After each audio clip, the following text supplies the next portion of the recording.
Picture this. You're at what should be the happiest celebration of your life, surrounded by your closest friends and family. The music is perfect, everyone's laughing, and then suddenly you're on the floor, gasping for air, your throat closing up, while your own flesh and blood stands over you, claiming it was all just a harmless joke. This is exactly what happened to Melly Howard on what was supposed to be the best night of her bachelorette weekend. I'd love to know which corner of the globe you're watching from. And if this story speaks to you, make sure to subscribe. Tomorrow's video is one you absolutely can't miss. Melly Howard had always been the responsible one in her family. At 28, she was a pediatric nurse at Denver Children's Hospital, engaged to her college sweetheart Marcus Chen, and finally planning the wedding she'd dreamed about since she was 12. Everything in her life seemed to be falling perfectly into place, except for one persistent thorn in her side, her cousin Bradley Garrison. Bradley was 2 years younger than Melly, but you'd never guess it from his behavior. While Melly had spent her 20s building a career and maintaining stable relationships, Bradley had bounced between jobs, apartments, and girlfriends like a pinball. Their grandmother Ruth had always favored Bradley, constantly making excuses for his failures and comparing Melly's successes to his potential. When Melly announced her engagement, Ruth had actually sighed and said, "Well, at least someone in this family is settling down, though I always thought Bradley would be first." The tension came to a head during Thanksgiving dinner 6 months before the wedding. Bradley had just been fired from another job, this time from a marketing firm where he'd lasted exactly 3 weeks, and Ruth was, as usual, spinning it as the company's loss. Melly had bitten her tongue through dinner, but when Bradley started bragging about his pranks on coworkers that had clearly contributed to his firing, she finally snapped. "Maybe if you spent less time playing jokes and more time actually working, you wouldn't get fired every few months," Melly had said, her voice sharper than intended. Bradley's face had turned red, and for a moment, the entire table went silent. "Not all of us can be perfect little Melly," he'd replied, his voice dripping with resentment. "Some of us actually know how to have fun." That comment stung more than Melly cared to admit, mostly because she knew there was a grain of truth in it. She had always been serious, always focused, always the one everyone expected to have her life together. Sometimes she wondered if she'd missed out on the carefree years that Bradley seemed determined to extend indefinitely. The months leading up to the wedding were filled with typical planning stress, made worse by Bradley's increasingly bizarre behavior. He'd show up uninvited to wedding-related events, make inappropriate jokes during serious moments, and constantly suggest improvements to their plans that always involved some element of chaos or surprise. Marcus had started referring to him as Hurricane Bradley after he crashed their cake tasting and convinced the baker to make a sample cake that looked like a hamburger. "He's just trying to be involved," Melly would tell Marcus, though she was starting to question her own words. "He doesn't have a lot going on in his life right now." "There's a difference between wanting to be involved and actively trying to sabotage things," Marcus would reply, and deep down, Melly was starting to agree. 3 weeks before the wedding, Melly received a call that made her blood run cold. Her maid of honor, Jessica Palmer, was calling from the emergency room. "Mel, I'm so sorry, but I'm not going to be able to make the bachelorette party this weekend," Jessica said, her voice strained. "I was in a car accident, nothing too serious, but I have a concussion and the doctor says no travel for at least 2 weeks." Melly felt her carefully planned weekend starting to unravel. Jessica had been coordinating everything, and now, 3 days before 30 women were supposed to descend on a rented cabin in Vail, Melly was left scrambling to manage all the details herself. That's when Bradley stepped in with an offer that, in hindsight, should have set off every alarm bell in Melly's head. "Hey Mel, I heard about Jess. That really sucks. Listen, I know we haven't always seen eye to eye, but I want to help. I've got connections in Vail. My buddy Tyler works for a catering company up there. I could coordinate some of the food stuff. Take that off your plate." Melly was exhausted, overwhelmed, and honestly touched by what seemed like a genuine offer to help. "Bradley, that's actually really sweet. Are you sure? It's a lot of responsibility." Come on, Mel. It's your bachelorette party. Let me do this for you. Besides, I owe you one after being in such pain about the wedding stuff. Against Marcus's advice and her own gut instincts, Melly agreed. Bradley would handle the Saturday night dinner and dessert for the bachelorette party, leaving her to focus on activities and logistics for the rest of the weekend. What Melly didn't know was that Bradley had been planning this for months. The weekend started perfectly. 28 of Melly's closest friends and female relatives had made the trip to Vail, and the rented cabin was even more beautiful than the photos had suggested. Friday night was low-key, wine, games, and catching up. Saturday brought hiking, spa treatments, and an afternoon of wedding dress shopping in the local boutiques. By Saturday evening, everyone was in high spirits. The dinner Bradley had arranged was at a trendy mountain restaurant, and he'd somehow managed to get them a private dining room with a spectacular view of the valley. The food was incredible, the wine was flowing, and even Melly had to admit that Bradley had exceeded all expectations. "Your cousin really outdid himself," said Sarah Martinez, Melly's college roommate. "This is amazing." Melly felt a warm rush of gratitude, and maybe a little guilt about how harshly she judged Bradley. Maybe he really was trying to make amends, to show that he could be responsible when it mattered. The evening's highlight was supposed to be a custom dessert Bradley had commissioned, a recreation of Melly and Marcus's wedding cake made by the same bakery they'd chosen for the actual wedding. When the servers wheeled it out on a silver cart, the entire room erupted in cheers and applause. "Ladies," Bradley announced, standing up with a champagne glass in hand, "I present the preview of coming attractions, Marcus and Melly's wedding cake made with love and maybe just a tiny bit of chaos, because what's life without a little surprise?" Everyone laughed, including Melly, though something about Bradley's smile made her feel slightly uneasy. She pushed the feeling aside. This was her weekend, her celebration, and for once, Bradley was being supportive instead of disruptive. The cake was beautiful. 3 tiers of vanilla sponge with raspberry filling and cream cheese frosting, decorated with delicate sugar flowers that looked almost real. Melly couldn't wait to taste it, and maybe steal a photo to send to Marcus. "Speech! Speech!" the women chanted, and Melly found herself standing, slightly tipsy from dinner wine, looking around the room at all these incredible women who had traveled to celebrate with her. "You guys," she began, her voice thick with emotion, "I can't believe you're all here. This weekend has been perfect, and I know next week is going to be even better. Thank you for being the most amazing friends and family a girl could ask for." The applause was deafening, and Melly felt tears prick her eyes as she sat down. Bradley stepped forward with a cake server, still grinning that slightly unsettling grin. "Bride gets the first piece," he announced, cutting a generous slice and placing it on a delicate china plate. "Make a wish, Mel." Melly closed her eyes for just a moment, made a silent wish for her marriage and her future, and took a large, celebratory bite of cake. The reaction wasn't immediate. For about 30 seconds, she just enjoyed the sweet, creamy flavors and the texture of the sponge. Then her tongue started to tingle. Then her lips began to swell. Melly had been severely allergic to tree nuts her entire life. She carried 2 EpiPens everywhere she went, had medical alert bracelets, and was religiously careful about checking ingredients. Everyone in her family knew about her allergy.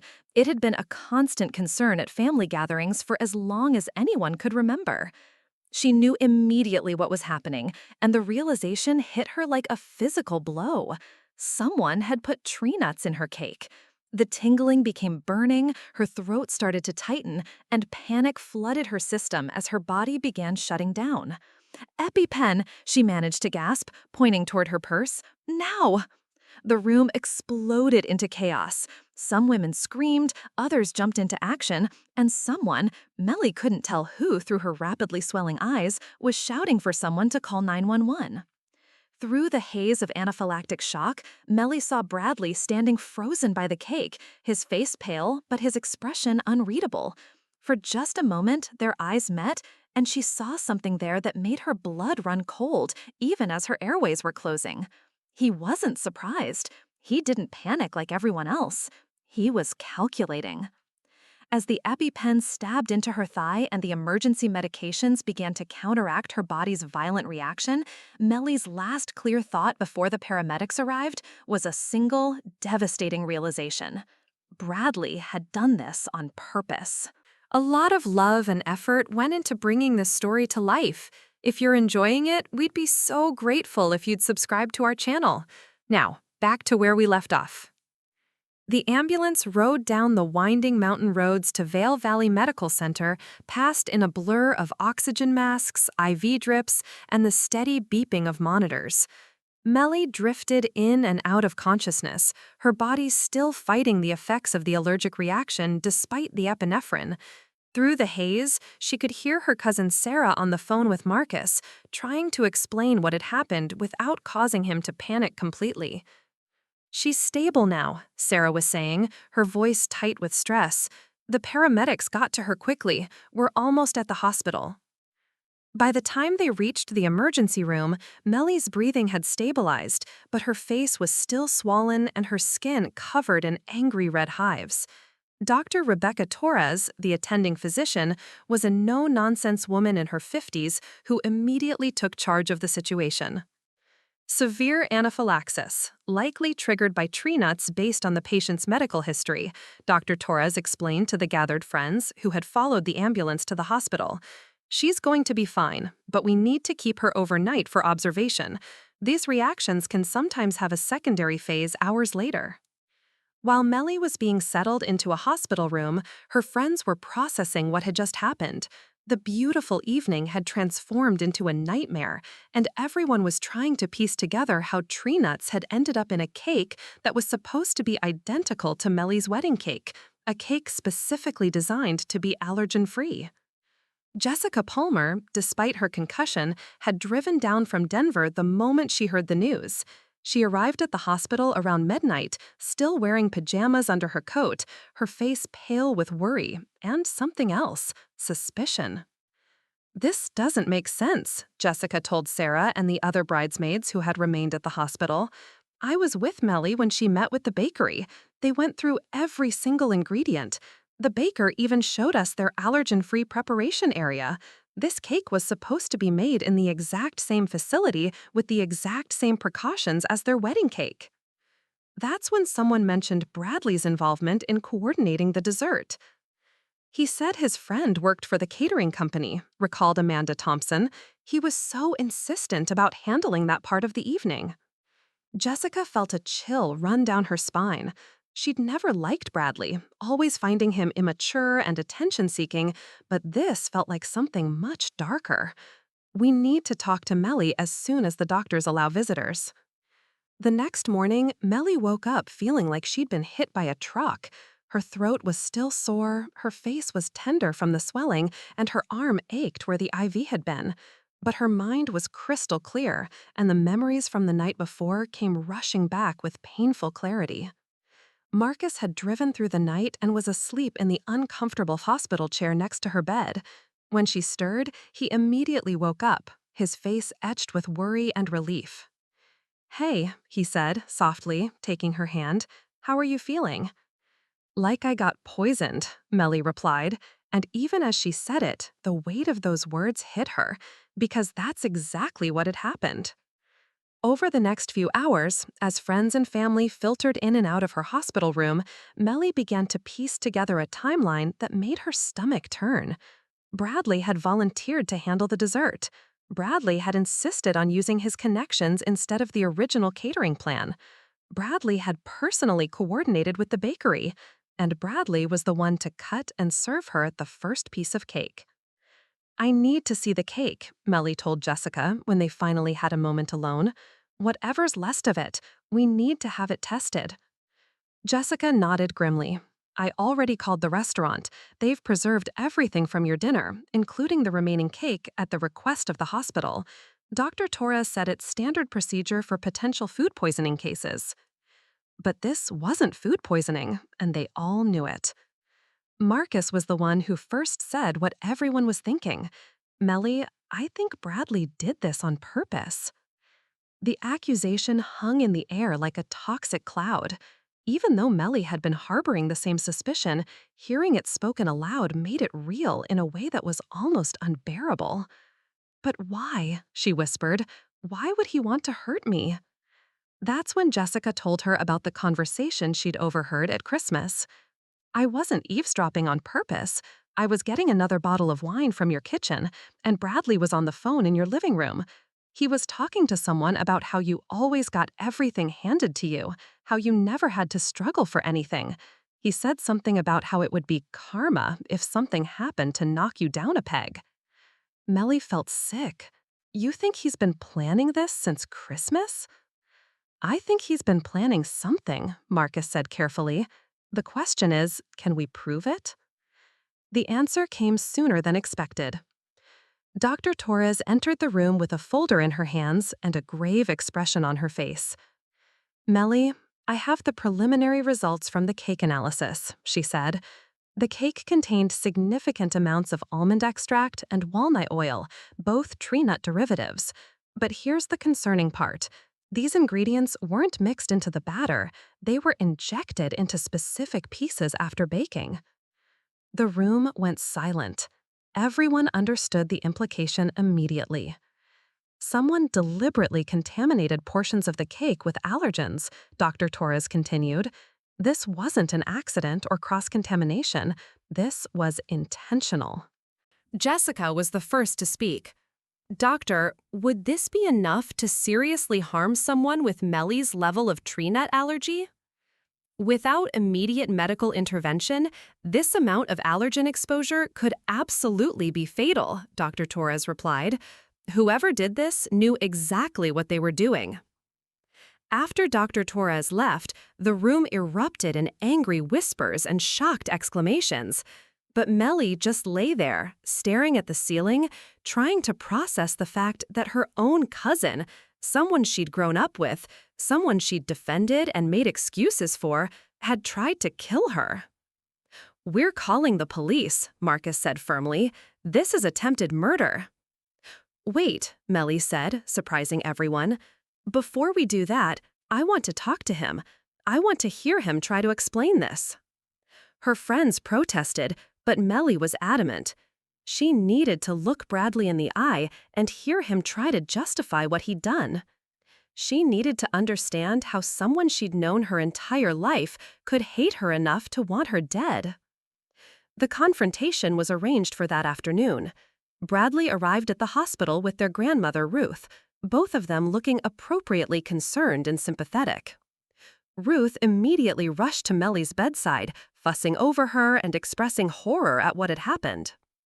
"Oh, sweetheart, when I heard about your allergic reaction, I was so worried," Ruth said, stroking Melly's hair. "Thank goodness Bradley acted so quickly to help." Melly looked at her cousin, who was standing awkwardly by the window, avoiding eye contact. "Did you, Bradley? Did you act quickly to help?" "Of course I did," Bradley replied, but his voice lacked conviction. "I was just as shocked as everyone else." "Shocked," Melly repeated.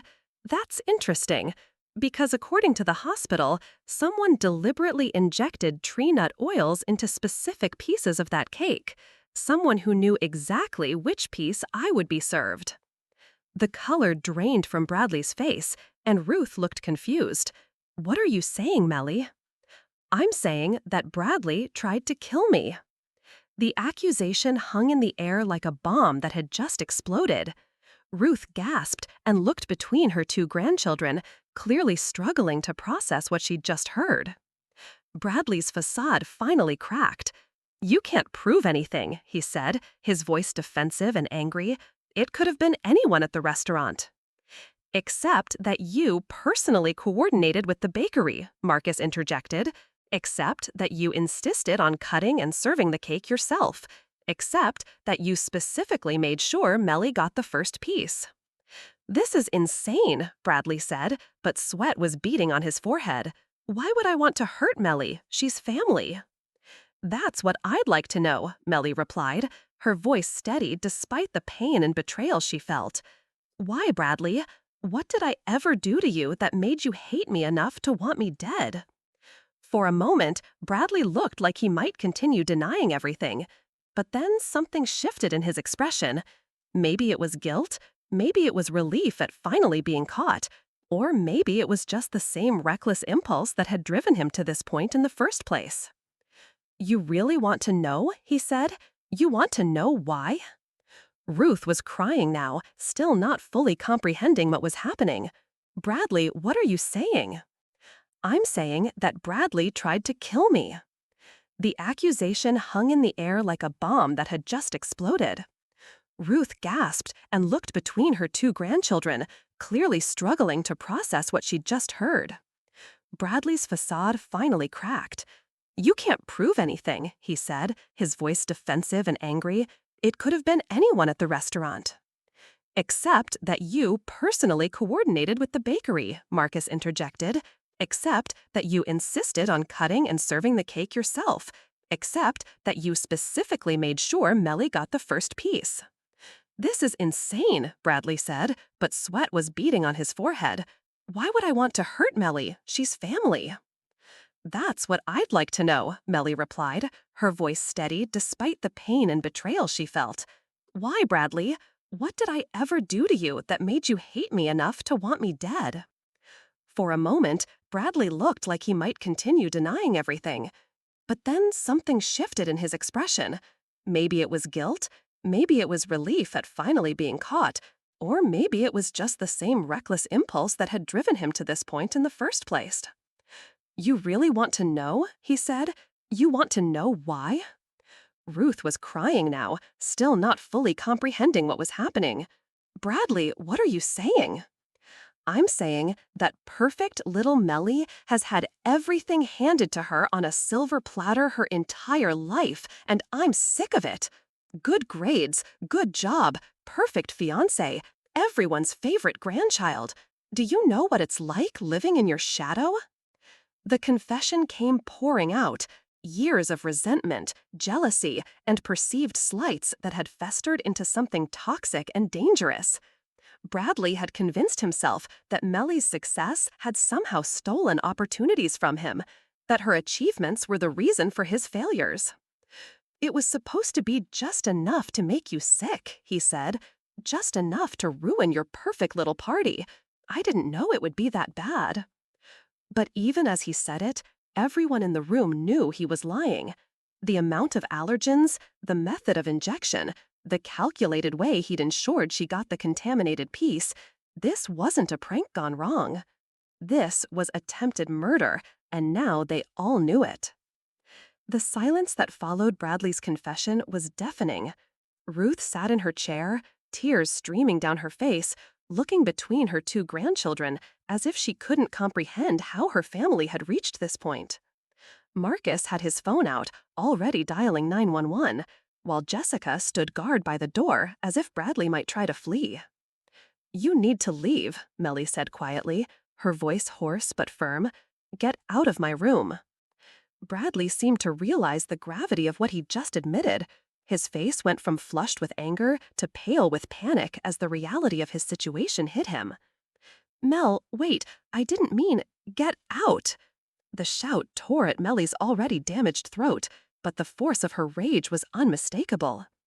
Ruth finally found her voice. "Bradley Thomas Garrison, what have you done?" Her voice was barely a whisper, but the disappointment and horror in it cut deeper than any scream could have. Before Bradley could respond, Detective Maria Santos of the Eagle County Sheriff's Office arrived with Officer James Mitchell. Marcus had given them a brief overview on the phone, but nothing could have prepared them for walking into a hospital room where a suspect had just confessed to attempted murder in front of multiple witnesses. "Mr. Garrison," Detective Santos said calmly, "I'm going to need you to come with us to answer some questions." Bradley's lawyer instincts, he'd managed to graduate law school, though he'd never passed the bar exam, finally kicked in. "I want an attorney. I'm not saying anything else without an attorney present." But the damage was already done. 6 people had witnessed his confession, and the physical evidence from the cake analysis would corroborate everything they'd heard. As Bradley was led away in handcuffs, Ruth collapsed into sobs that seemed to come from the very depths of her soul. This was the grandson she'd defended, excused, and enabled for 26 years. The grandson she'd always believed just needed more time and support to reach his potential. "I'm so sorry, Melly," Ruth whispered through her tears. "I'm so sorry. I never imagined he could do something like this." Melly wanted to comfort her grandmother, but she was emotionally and physically drained. The betrayal ran so deep that she wasn't sure she'd ever be able to process it fully. Marcus took charge, gently helping Ruth to a chair and arranging for one of Melly's aunts to drive her home. The next few days passed in a blur of police interviews, legal consultations, and medical appointments. Melly was discharged from the hospital on Monday morning, but instead of returning to Denver to prepare for her wedding, she found herself in the surreal position of helping prosecutors build a case against her own cousin. District Attorney Patricia Reynolds was a sharp, experienced prosecutor who specialized in violent crimes. When she met with Melly and Marcus on Tuesday afternoon, she laid out the severity of the charges Bradley was facing. Attempted murder in the first degree, DA Reynolds explained. The premeditation is clear. He planned this over several weeks, obtained the allergens, contaminated the cake, and deliberately served you the poisoned piece. In Colorado, that carries a potential sentence of 16 to 48 years in prison. The number hit Melly like a physical blow. Bradley was 26 years old. Even with the minimum sentence, he'd be in his 40s when he got out. With the maximum, he'd be an old man. There's something else, DA Reynolds continued. Bradley's attorney, Robert Kellerman, has been in touch. They want to negotiate a plea deal. Marcus immediately protested. He tried to kill her. Why would we consider a plea deal? Because trials are unpredictable, DA Reynolds replied honestly. Bradley's defense will likely argue that this was a prank gone wrong, not attempted murder. They'll bring in character witnesses, talk about his mental health struggles, paint this as a moment of poor judgment rather than premeditated violence. A jury might buy it, especially since he's young and has no prior record of violent crimes. Melly felt sick. The idea that Bradley might be able to convince people that nearly killing her was just an unfortunate accident seemed impossible. But she'd watched enough true crime documentaries to know that stranger things had happened in courtrooms. "What kind of plea deal?" she asked reluctantly. "Reckless endangerment and assault with a deadly weapon. He'd serve 8 to 12 years, with possibility of parole after 6. The difference was staggering. Instead of potentially spending most of his adult life in prison, Bradley could be out before he turned 35. It felt like a slap in the face, but Melly was also terrified of the alternative. What if a jury really did believe it was just a prank? Meanwhile, the story had begun to leak to the media. Someone at the hospital had talked to a local news reporter, and by Wednesday morning, the headlines were everywhere. Bachelorette party turns deadly, cousin charged with attempted murder. The story had everything reporters loved: family drama, a beautiful bride-to-be, a shocking betrayal, and a potential murder plot. Melly's phone rang constantly with requests for interviews. Social media was buzzing with speculation and commentary. Complete strangers were sending her messages of support, while others questioned whether the charges were too severe for what they saw as a prank gone wrong. The worst part was how the coverage affected her relationship with extended family members. Some rallied around Melly, expressing horror at Bradley's actions and offering their full support. But others, particularly those on Ruth's side of the family, seemed torn between loyalty to Melly and disbelief that Bradley could have intended real harm. Her uncle David, Bradley's father, showed up at Melly's apartment on Thursday evening. The conversation was one of the most painful of Melly's life. "Melly, I know you're hurt, and you have every right to be," David said, his voice heavy with exhaustion. "But Bradley is my son. He's made a terrible mistake, but destroying his entire life isn't going to undo what happened." "He tried to kill me, Uncle David," Melly replied, struggling to keep her voice level. "This wasn't a mistake. This was a calculated attempt to murder me at my own bachelorette party." "But you're okay now," David continued desperately. "You survived. You're going to have your wedding, your marriage, your whole life ahead of you. Bradley's just a kid who made a stupid decision. Does he really deserve to spend the next 20 years in prison?" The conversation revealed a fundamental divide that would plague Melly for months to come. To some family members, the fact that she had survived made Bradley's crime less serious. The logic seemed to be that since she hadn't actually died, the consequences for Bradley shouldn't be too severe. This attitude was perhaps best exemplified by a phone call Melly received from her great-aunt Helen on Friday morning. "Sweetheart, I've been thinking about this whole situation," Helen said in the tone she usually reserved for discussing minor family squabbles. "Maybe you should consider just dropping the charges. Bradley's learned his lesson, and prosecuting him is just going to tear the family apart." Melly was so stunned by the suggestion that she couldn't immediately respond. Drop the charges? As if attempted murder was something you could just forgive and move on from? "Aunt Helen," Melly finally managed, "Bradley tried to kill me. If I hadn't had my EpiPen, if the paramedics hadn't gotten there quickly enough, I would be dead right now." "But that didn't happen," Helen replied with infuriating calm. "You're fine, and now Bradley's career is ruined. His future is destroyed. Don't you think he's suffered enough?" That conversation crystallized something for Melly. She realized that some people would never understand the true gravity of what Bradley had done because they couldn't see past their own emotional attachment to him. In their minds, Bradley was still the charming, mischievous boy they remembered, not a man who had deliberately tried to commit murder. The pressure to accept the plea deal intensified over the weekend. Bradley's attorney reached out multiple times, sweetening the offer with provisions for restitution, community service, and mandatory psychological counseling. Ruth cried, begging Melly to show mercy to her grandson. But it was a conversation with her therapist, Dr. Angela Morrison, that helped Melly see the situation clearly.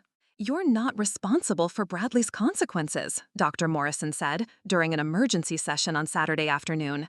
"He made a choice to try to kill you. The legal system exists to hold people accountable for those choices. Your job isn't to minimize his punishment. Your job is to heal and protect yourself." That evening, Melly made her decision. She called DA Reynolds and told her to reject the plea deal. "We're going to trial," Melly said. "I want a jury to hear exactly what Bradley did and decide if that's attempted murder or just a prank. I'm not going to let him or anyone else minimize what happened to me." DA Reynolds was quiet for a moment. "Are you sure? Trials can be brutal, especially with family involved. His defense attorney is going to try to make you look vindictive, like you're destroying a young man's life over an accident."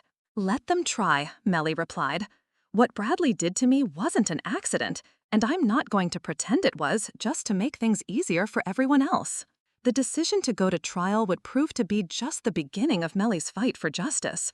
Because while she thought the hardest part was behind her, she was about to discover that Bradley had allies she never expected, and that the battle for accountability was far from over.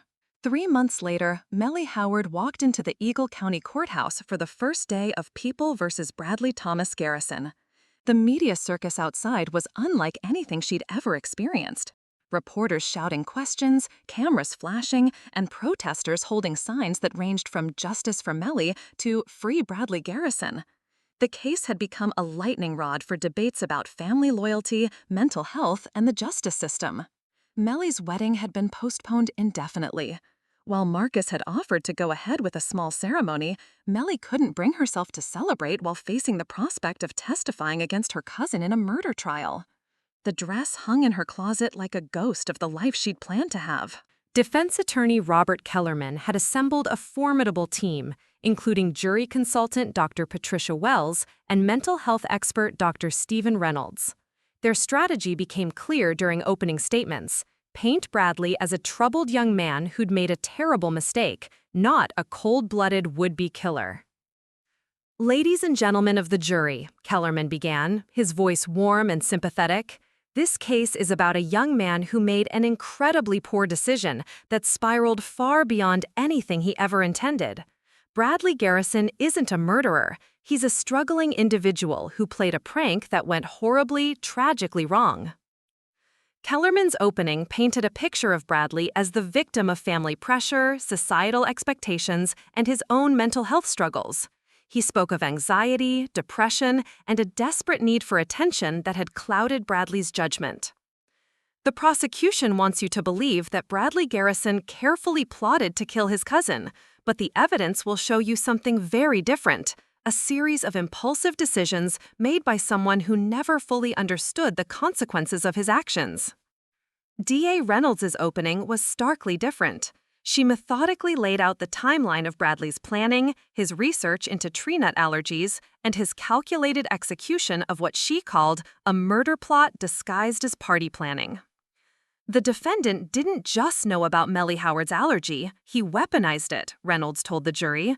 He spent weeks planning this attack, researching the most potent allergens and ensuring that his victim would consume a potentially lethal dose. This wasn't a prank. This was attempted murder. The first week of testimony focused on the technical evidence. Food scientists explained how the allergens had been injected into specific pieces of the cake. Medical experts detailed the severity of Melly's reaction and how close she'd come to death. Restaurant staff testified about Bradley's suspicious behavior during the dinner preparation. But it was the testimony of Tyler Morrison, Bradley's friend who worked for the catering company, that provided the most damning evidence yet. Bradley called me about 6 weeks before the party, Tyler testified, clearly uncomfortable on the witness stand. He asked me about tree nut allergies, how much it would take to trigger a reaction, what kinds of nuts were the most dangerous. I thought he was asking because he was worried about his cousin's safety. Under cross-examination, Tyler revealed even more disturbing details. He asked me if someone could die from eating nuts if they were allergic, Tyler continued. When I said yes, he asked how long it would take. I told him it could happen within minutes without proper medical treatment. He seemed interested in that information. Perhaps the most shocking revelation came from Bradley's ex-girlfriend, Amanda Richardson, who had dated him for 6 months the previous year. Her testimony painted a picture of a man whose resentment toward Melly ran much deeper than anyone had realized. He was obsessed with her, Amanda testified, her voice shaking slightly. He would bring her up constantly, how successful she was, how everyone loved her, how she never had to struggle for anything. He said she didn't deserve her perfect life. Amanda went on to describe conversations that made Melly's blood run cold. One night, after he'd been drinking, he told me he fantasized about something happening to her, something that would level the playing field, he called it. When I asked what he meant, he said maybe if she had to deal with a real crisis, people would see that she wasn't so perfect after all.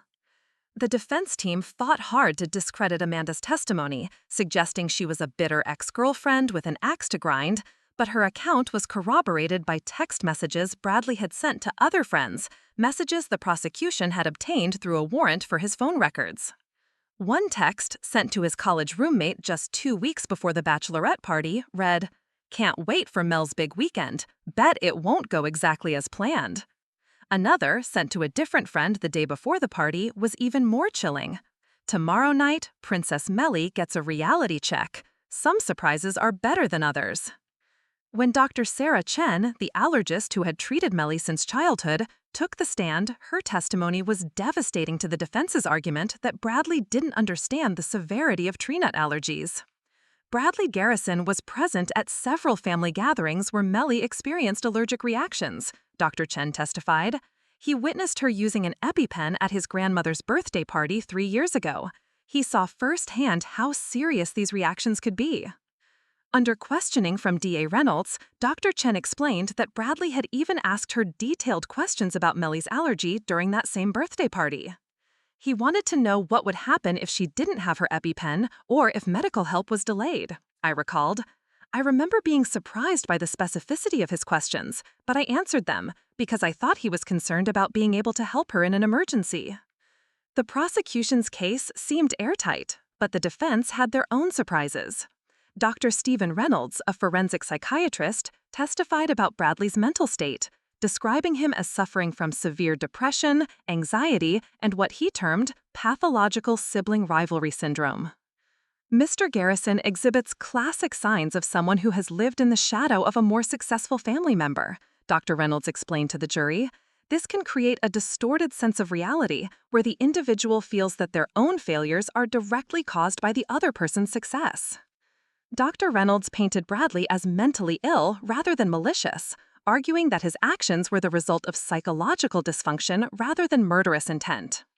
In Mr. Garrison's distorted thinking, causing Melly to become ill would somehow restore balance to his world. He wasn't trying to kill her, he was trying to diminish what he perceived as her unfair advantages. The defense also called several character witnesses, including high school teachers who described Bradley as a sensitive, troubled young man who had always struggled with self-esteem. His former therapist testified about his ongoing battles with depression and his feelings of inadequacy. But the most dramatic moment of the trial came when Bradley himself took the stand in his own defense. Kellerman had clearly prepared him well. Bradley appeared remorseful, often breaking down in tears as he described his actions. He admitted to contaminating the cake, but insisted he never intended to seriously harm Melly. "I just wanted her to get sick," Bradley said through tears. "I wanted her perfect party to be ruined. I thought maybe if she had to deal with something difficult, people would see that she wasn't so perfect after all." When asked about the amount of allergens he'd used, Bradley claimed he had no idea how dangerous they were. "I thought she'd get a rash, maybe have to leave the party early," he insisted. "I never thought she could die. I swear on my grandmother's grave, I never wanted to kill her." But DA Reynolds was ready for him during cross-examination. She systematically dismantled his claims of ignorance using his own text messages, his conversations with Tyler Morrison, and his detailed questions to Dr. Chen against him. "You researched tree nut allergies online for weeks before this party," Reynolds asked. "I might have looked some things up," Reynolds admitted reluctantly. "You visited medical websites that specifically described fatal allergic reactions, correct?" "I was just curious about how serious allergies could be." You asked Tyler Morrison how long it would take someone to die from an allergic reaction, didn't you? Bradley's composure began to crack. "I was worried about safety at the party." "So worried about safety that you deliberately contaminated your cousin's food with the very substance that could kill her?" The contradiction was stark, and Bradley's explanations became increasingly desperate and contradictory. By the time Reynolds finished with him, his testimony had done more harm than good to his case. The closing arguments were passionate affairs. Kellerman made one final plea for the jury to see Bradley as a mentally ill young man who needed treatment, not punishment. Reynolds countered with a methodical review of the evidence, emphasizing the premeditation and the near-fatal consequences of Bradley's actions.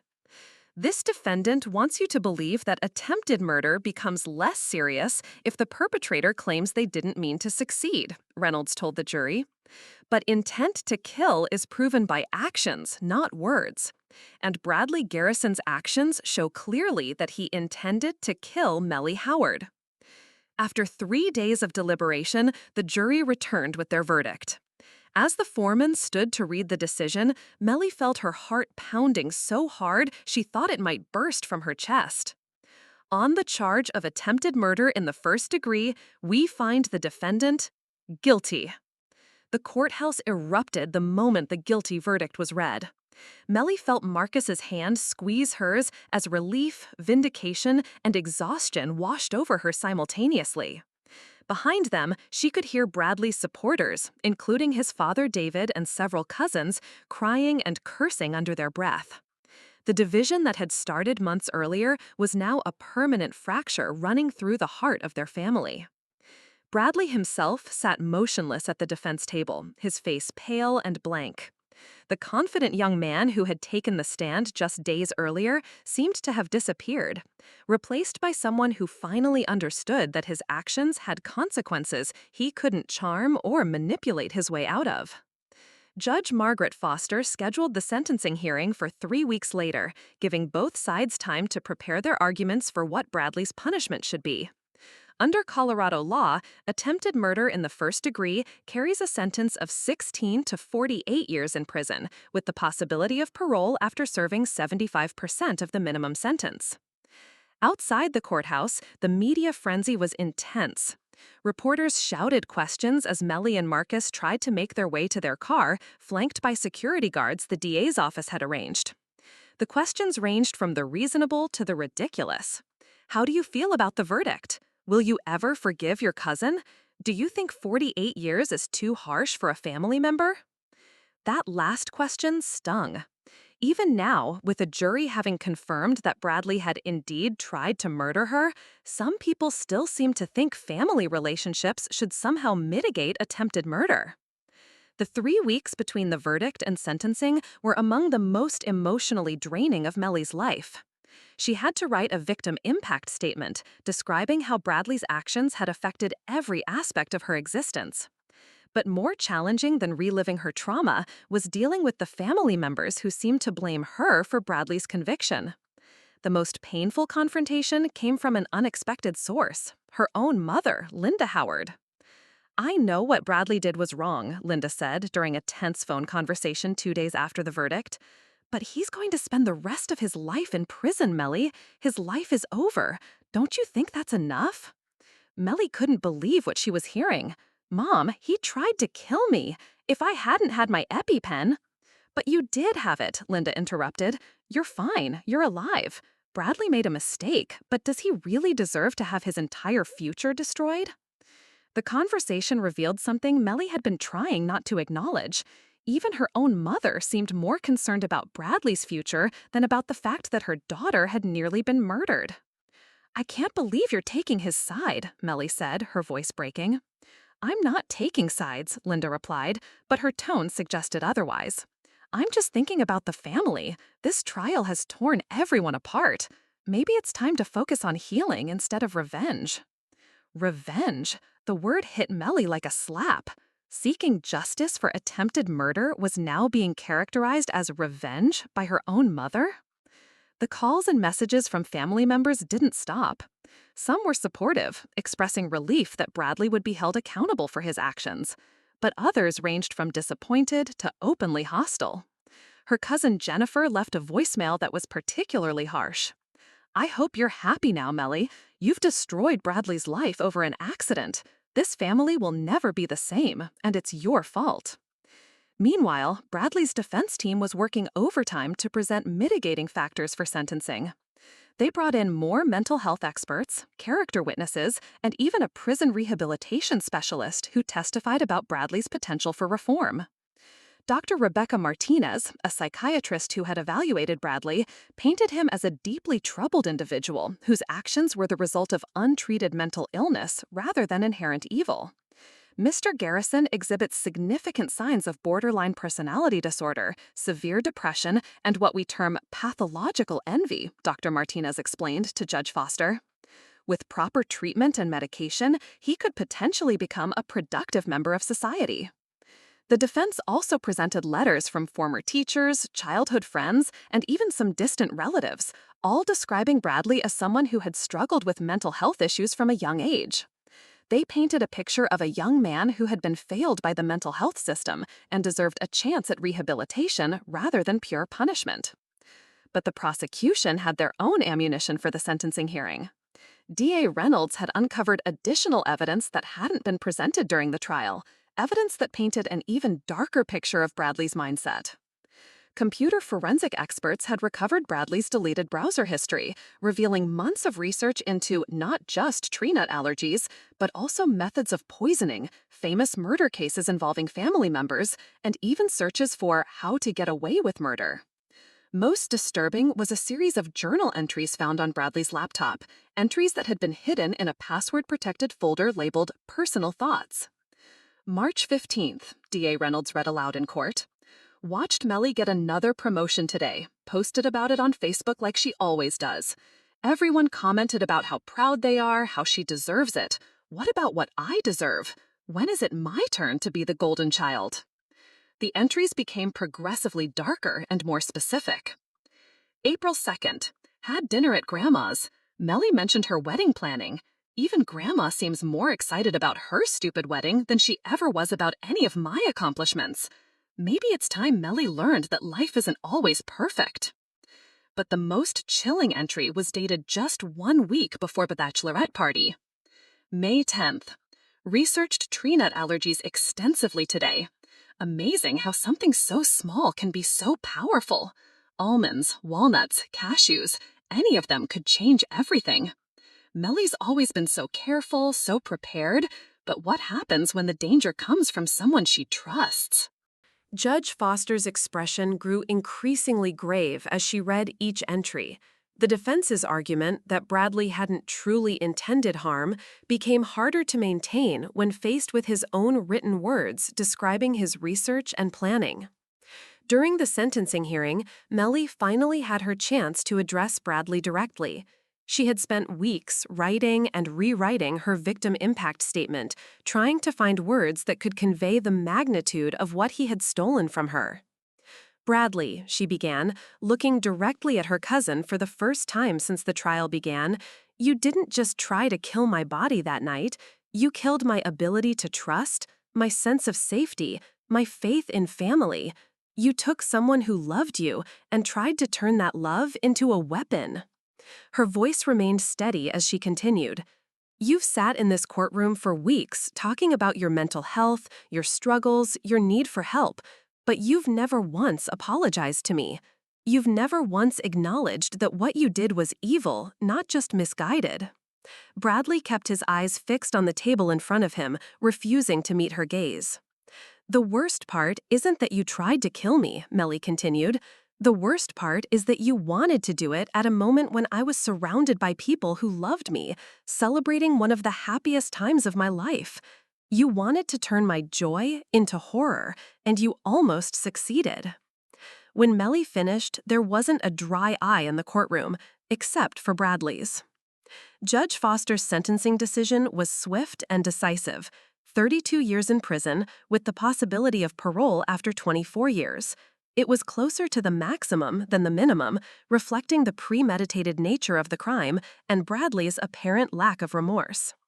Mr. Garrison, Judge Foster said as she delivered the sentence, you have shown a callous disregard for human life and an inability to take responsibility for your actions.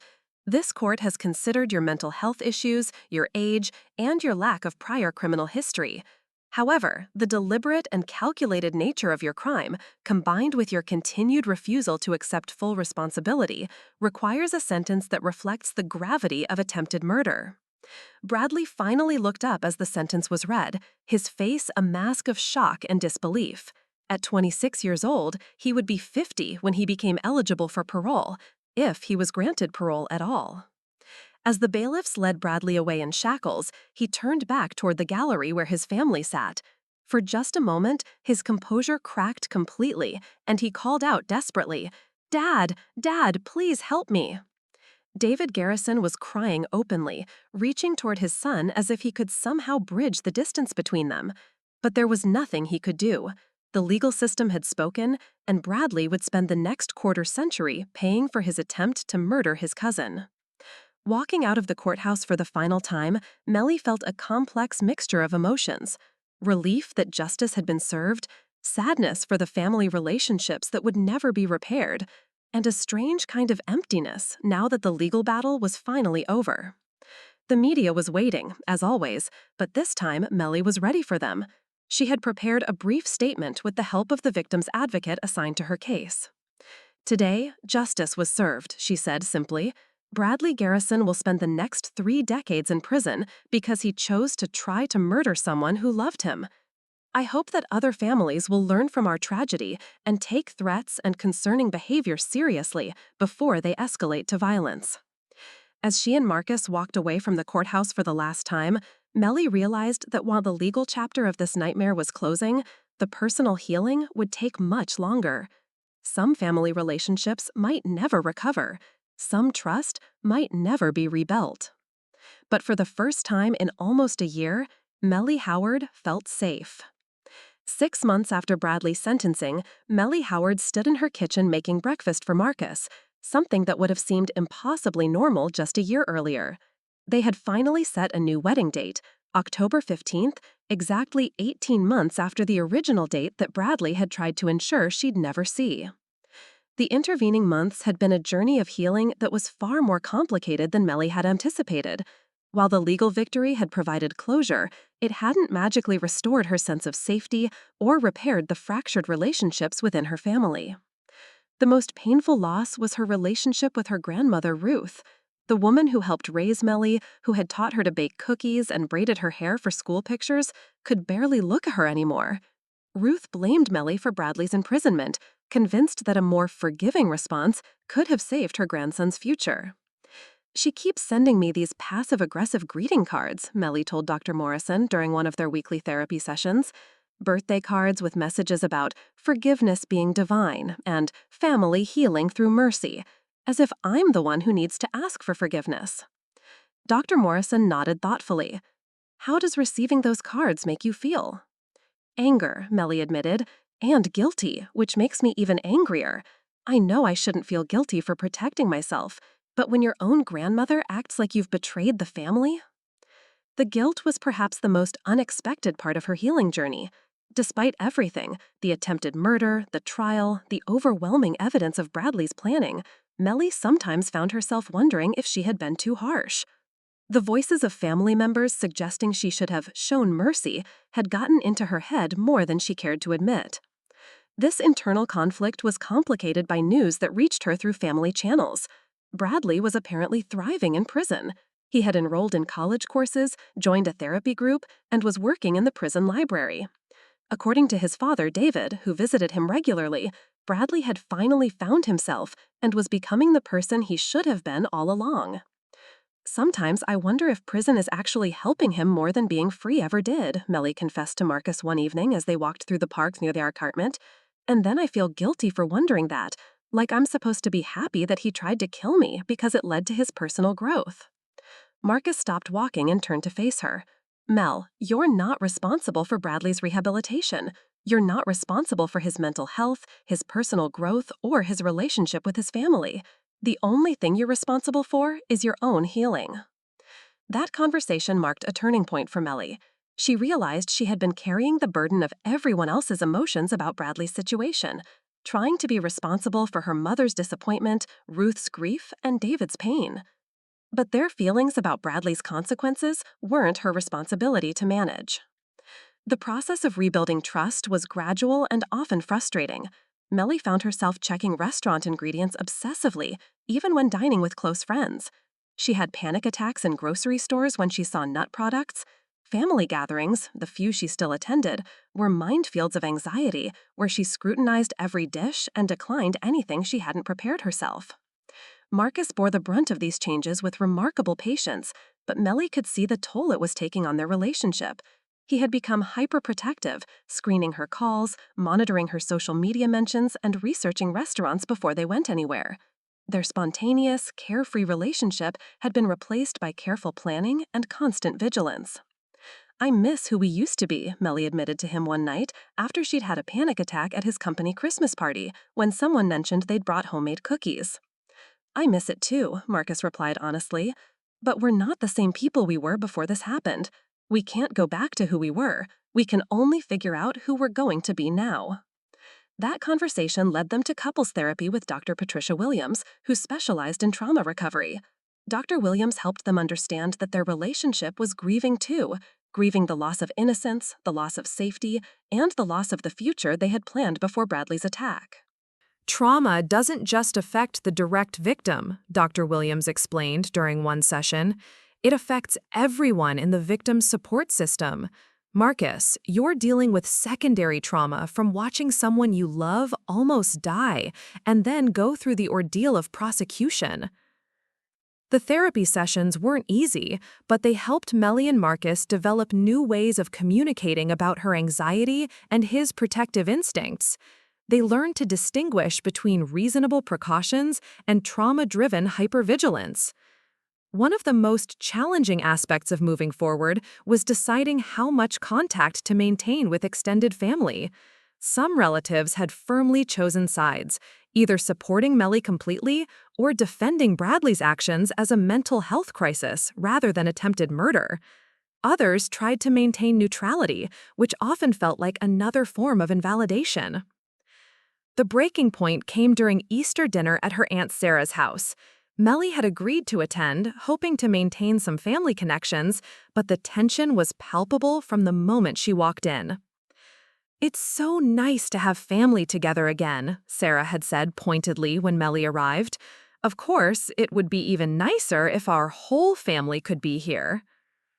The implication was clear. Bradley's absence was Melly's fault. Throughout dinner, relatives made carefully worded comments about forgiveness, second chances, and family loyalty that were clearly directed at Melly. The final straw came when Ruth's sister Margaret suggested that Melly should write to Bradley in prison. "I think it would help him so much to know you don't hate him," Margaret said. "He's been writing such beautiful letters about his progress and how sorry he is. Maybe if you could find it in your heart to forgive." "Stop." Melly's voice cut through the dinner conversation like a knife. "I need everyone to stop talking about forgiveness and second chances and Bradley's beautiful letters. He tried to murder me. He spent weeks planning how to poison me at my own celebration. He researched how long it would take me to die." The table fell silent, but Melly wasn't finished. "You want to talk about family loyalty? Where was family loyalty when Bradley was injecting tree nuts into my cake? Where was family loyalty when he served me a piece he knew could kill me? I don't owe him forgiveness, I don't owe him a letter, and I don't owe any of you an explanation for protecting myself." Melly left immediately after that, and she never attended another family gathering. The decision was painful but necessary. She couldn't heal while constantly being asked to minimize her trauma for other people's comfort. However, not all family relationships were lost. Her cousin Jessica, who had driven down from Denver with a concussion to support her, became even closer. Her uncle Tom, Ruth's youngest son, reached out to apologize for the family's treatment of her and to express his support for her decision to prosecute Bradley. "What Bradley did was unforgivable," Tom told her during a phone call that left her in tears. "And the way some of our family has treated you since then is almost as bad. You did the right thing, Melly. You probably saved other people from becoming his victims." That perspective, that Bradley might have escalated to attacking others, was something that hadn't occurred to Melly before. Dr. Morrison confirmed that perpetrators of family violence often escalate over time, and Bradley's detailed planning and lack of remorse suggested he might indeed have targeted others eventually. As her October wedding date approached, Melly found herself cautiously optimistic about the future. The guest list was smaller than originally planned. Many family members had chosen not to attend, either in protest of Bradley's imprisonment or because the family dynamic had become too toxic. But the people who would be there were genuinely supportive, and Melly realized that a smaller circle of authentic relationships was better than a large network filled with people who questioned her right to seek justice. The wedding planning itself became a form of therapy. Choosing flowers, tasting cakes with ingredients she personally verified, and selecting music helped Melly reclaim the joy that Bradley had tried to steal from her. She was determined that her wedding would be the celebration she had originally envisioned, not overshadowed by his actions. 2 weeks before the wedding, Melly received an unexpected piece of mail, a letter from the Colorado Department of Corrections. For a moment, she panicked, thinking Bradley had somehow managed to contact her directly. But the letter was from the Victim Services Coordinator, informing her that Bradley had been placed in solitary confinement after attacking another inmate. The victim, a young man serving time for burglary, had apparently made a comment about Bradley being a failed murderer. Bradley's response had been swift and violent, landing him in disciplinary isolation and adding assault charges to his record. "He hasn't changed at all," Melly said to Marcus after reading the letter. "All that talk about his progress and personal growth, it was just another manipulation." The news vindicated her decision to pursue the maximum penalty and refuse his family's pleas for mercy. Bradley wasn't a misunderstood young man who had made a mistake. He was a dangerous individual who belonged exactly where the justice system had put him. Standing in her kitchen 18 months after the attack, making breakfast on an ordinary Tuesday morning, Melly reflected on how far she had come. She was still careful about food preparation, still checked ingredients religiously, and still sometimes woke up from nightmares about that night in Vail. But she was also stronger than she had ever been. She had learned to trust her instincts, to prioritize her own safety and well-being, and to distinguish between people who truly supported her and those who simply wanted her to make their lives easier by minimizing her trauma. However, not all family relationships were lost. Her cousin Jessica, who had driven down from Denver with a concussion to support her, became even closer. Her uncle Tom, Ruth's youngest son, reached out to apologize for the family's treatment of her and to express his support for her decision to prosecute Bradley. What Bradley did was unforgivable, Tom told her during a phone call that left her in tears. And the way some of our family has treated you since then is almost as bad. You did the right thing, Melly. You probably saved other people from becoming his victims. That perspective, that Bradley might have escalated to attacking others, was something that hadn't occurred to Melly before. Dr. Morrison confirmed that perpetrators of family violence often escalate over time, and Bradley's detailed planning and lack of remorse suggested he might indeed have targeted others eventually. As her October wedding date approached, Melly found herself cautiously optimistic about the future. The guest list was smaller than originally planned. Many family members had chosen not to attend, either in protest of Bradley's imprisonment or because the family dynamic had become too toxic. But the people who would be there were genuinely supportive, and Melly realized that a smaller circle of authentic relationships was better than a large network filled with people who questioned her right to seek justice. The wedding planning itself became a form of therapy. Choosing flowers, tasting cakes, with ingredients she personally verified, and selecting music helped Melly reclaim the joy that Bradley had tried to steal from her. She was determined that her wedding would be the celebration she had originally envisioned, not overshadowed by his actions. 2 weeks before the wedding, Melly received an unexpected piece of mail, a letter from the Colorado Department of Corrections. For a moment, she panicked, thinking Bradley had somehow managed to contact her directly. But the letter was from the Victim Services Coordinator, informing her that Bradley had been placed in solitary confinement after attacking another inmate. The victim, a young man serving time for burglary, had apparently made a comment about Bradley being a failed murderer. Bradley's response had been swift and violent, landing him in disciplinary isolation and adding assault charges to his record. "He hasn't changed at all," Melly said to Marcus after reading the letter. "All that talk about his progress and personal growth, it was just another manipulation." The news vindicated her decision to pursue the maximum penalty and refuse his family's pleas for mercy. Bradley wasn't a misunderstood young man who had made a mistake. He was a dangerous individual who belonged exactly where the justice system had put him. Standing in her kitchen 18 months after the attack, making breakfast on an ordinary Tuesday morning, Melly reflected on how far she had come. She was still careful about food preparation, still checked ingredients religiously, and still sometimes woke up from nightmares about that night in Vail. But she was also stronger than she had ever been. She had learned to trust her instincts, to prioritize her own safety and well-being, and to distinguish between people who truly supported her and those who simply wanted her to make their lives easier by minimizing her trauma. The woman who had been attacked at her bachelorette party was someone who put everyone else's comfort before her own safety. The woman making breakfast this morning was someone who understood that protecting herself was necessary. And in 2 weeks, she would finally become Mrs. Chen, surrounded by people who celebrated her survival rather than questioning her strength.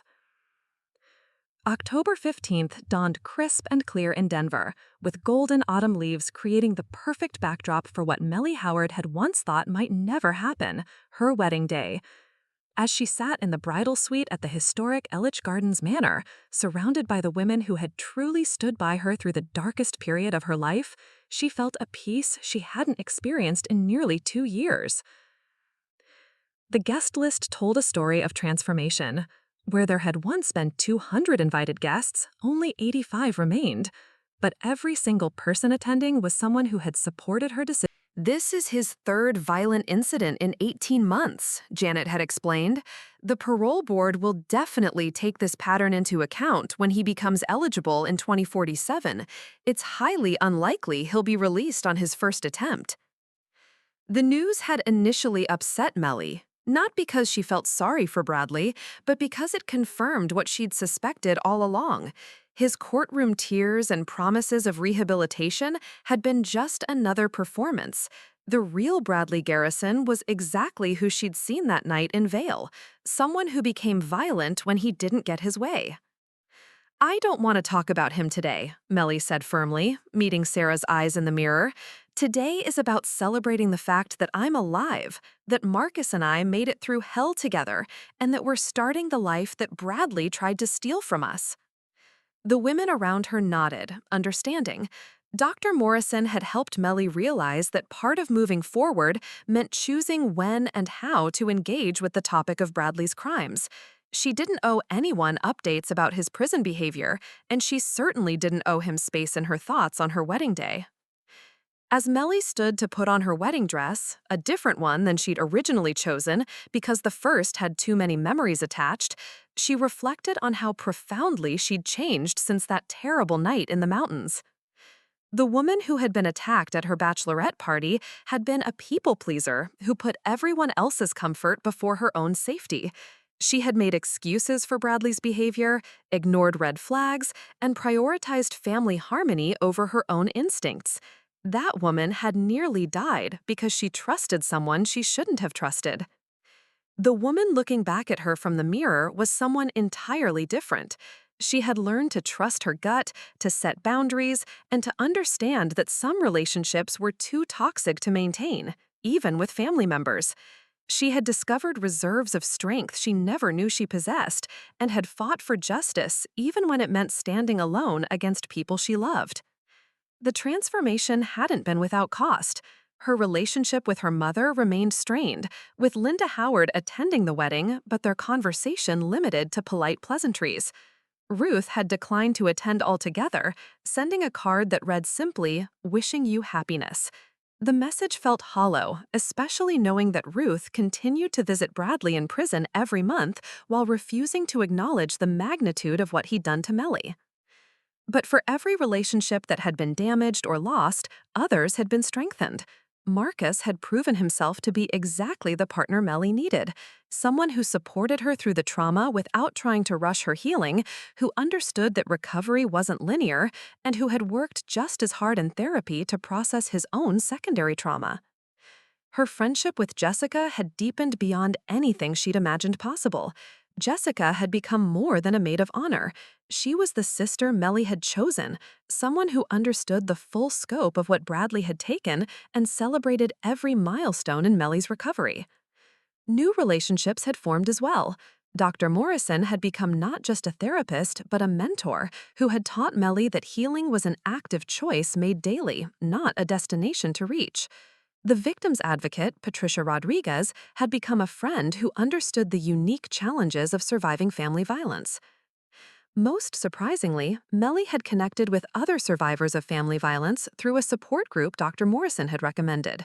She'd discovered that her experience, while extreme, was part of a larger pattern of family members who escalate from emotional manipulation to physical violence when they felt their control slipping.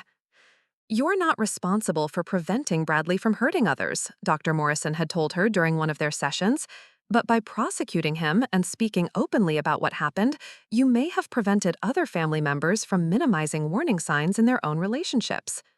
That perspective had helped Melly find meaning in her trauma. She'd started speaking occasionally at domestic violence awareness events, not as someone who had overcome her experience, but as someone who was actively choosing to build a life beyond it. The ceremony itself took place in the manor's rose garden, with Mount Evans visible in the distance. As Melly walked down the aisle on the arm of her Uncle Tom, who had stepped in when her father proved too uncomfortable with the family dynamics to participate, she felt the weight of everything that had brought her to this moment. Marcus waited at the altar with tears in his eyes, not just of joy, but of relief. They had both wondered at times whether their relationship could survive the trauma and its aftermath.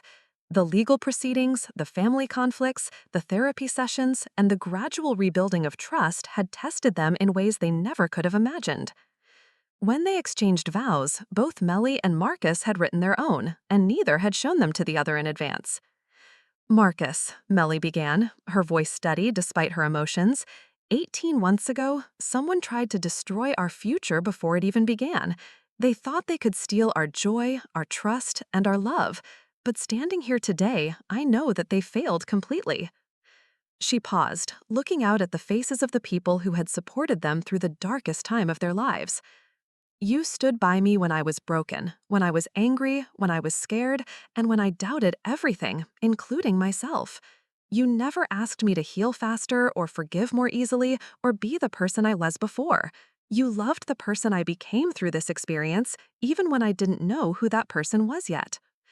Marcus's vows were equally emotional.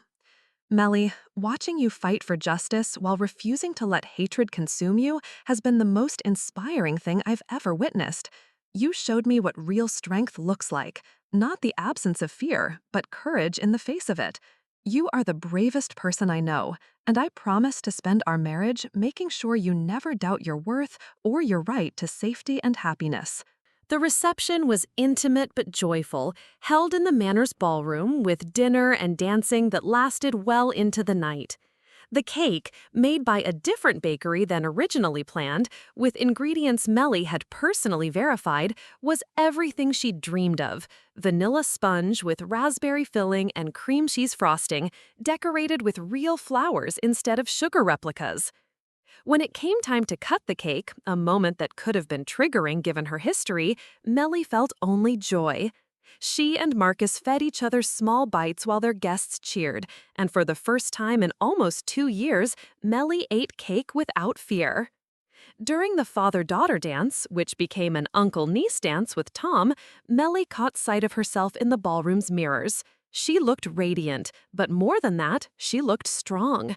This was a woman who had survived attempted murder and a grueling legal battle, who had made difficult choices about family relationships, and who had rebuilt her life on her own terms. As the evening wound down, Melly and Marcus prepared to leave for their honeymoon, a 2-week trip to New Zealand that they'd planned specifically because it was somewhere Bradley had never been, somewhere that held no memories of family conflict or legal proceedings. Before they left, Melly had a quiet moment with Jessica on the Manor's terrace, looking out at the city lights below. "Do you ever regret it?" Jessica asked, "going through with the prosecution instead of accepting a plea deal?" Melly considered the question seriously. The legal battle had been brutal, the family fractures were permanent, and the emotional cost had been enormous. But Bradley was serving 32 years instead of potentially being released in 6. His violent behavior in prison proved that he remained dangerous, and his lengthy sentence meant he couldn't hurt anyone else for decades. "Never," Melly replied firmly, "not for a single day. Bradley made his choices, and I made mine. I chose to protect myself and potentially protect his future victims. I chose justice over family peace, and I'd make the same choice again."